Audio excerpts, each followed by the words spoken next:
सोलापुरात नववर्षाच्या स्वागतासाठी कडक पोलीस बंदोबस्त, 800 पोलिसांचा ताफा तैनात।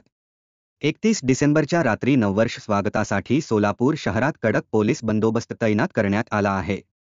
800हून अधिक पोलीस, 3 डीसीपी, 4 एसीपी यांच्या नेतृत्वात सुरक्षेची जबाबदारी सांभाळणार आहेत। शहरात 72 फिक्स पॉइंट्स, 13 नाकाबंदी पॉइंट्स आणि 6 स्ट्रायकिंग फोर्ससह गस्त लावण्यात आली आहे।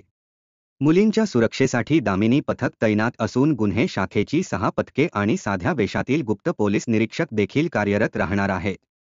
मद्यप्राशन करून वाहन चालवणे, ट्रिपल सीट वाहन चालवणे, फटाके फोडणे किंवा सार्वजनिक ठिकाणी गोंधळ घालणाऱ्यांवर कठोर कारवाई करण्यात येईल, असे पोलीस उपायुक्त दीपाली काळे यांनी सांगितले।